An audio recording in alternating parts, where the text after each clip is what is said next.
شروع اللہ کا نام لے کر جو بڑا مہربان نہایت رحم والا ہے۔ اور اگر اللہ لوگوں کی برائی میں جلدی کرتا جس طرح وہ طلب خیر میں جلدی کرتے ہیں تو ان کی عمر کی میعاد پوری ہو چکی ہوتی۔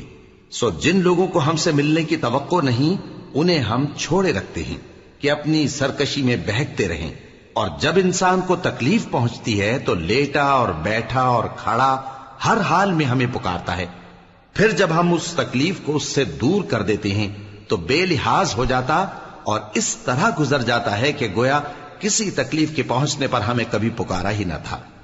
اسی طرح حد سے نکل جانے والوں کو ان کے اعمال آراستہ کر کے دکھائے گئے ہیں، اور تم سے پہلے ہم کئی امتوں کو جب انہوں نے ظلم کیا ہلاک کر چکی ہیں، اور ان کے پاس پیغمبر کھلی نشانیاں لے کر آئے مگر وہ ایسے نہ تھے کہ ایمان لاتے۔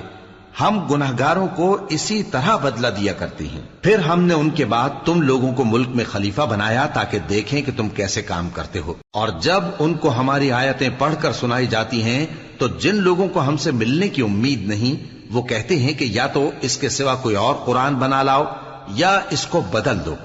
کہہ دو کہ مجھ کو اختیار نہیں ہے کہ اسے اپنی طرف سے بدل دوں، میں تو اسی حکم کا تابع ہوں جو میری طرف آتا ہے۔ اگر میں اپنے پروردگار کی نافرمانی کروں تو مجھے بڑے سخت دن کے عذاب سے خوف آتا ہے۔ یہ بھی کہہ دو کہ اگر اللہ چاہتا تو نہ میں ہی یہ کتاب تم کو پڑھ کر سناتا اور نہ وہی تمہیں اس سے واقف کرتا، پس میں اس سے پہلے تم میں ایک عمر رہا ہوں اور کبھی ایک جملہ بھی اس طرح کا نہیں کہا، بھلا تم سمجھتے نہیں؟ تو اس سے بڑھ کر ظالم کون ہوگا جو اللہ پر جھوٹ باندھے یا اس کی آیتوں کو جھٹلائے؟ بے شک گنہگار فلاح نہیں پائیں گے۔ اور یہ لوگ اللہ کے سوا ایسی چیزوں کی پرستش کرتے ہیں جو نہ ان کا کچھ بگاڑ ہی سکتی ہیں اور نہ کچھ بھلا ہی کر سکتی ہیں، اور کہتے ہیں کہ یہ اللہ کے پاس ہماری سفارش کرنے والے ہیں۔ کہہ دو کیا تم اللہ کو ایسی چیز بتاتے ہو جس کا وجود اسے نہ آسمانوں میں معلوم ہوتا ہے اور نہ زمین میں؟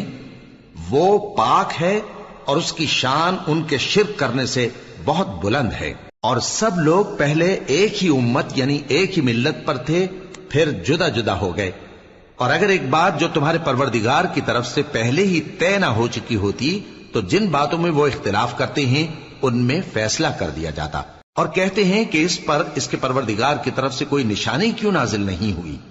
کہہ دو کہ غیب کا علم تو اللہ ہی کو ہے، سو تم انتظار کرو، میں بھی تمہارے ساتھ انتظار کرتا ہوں۔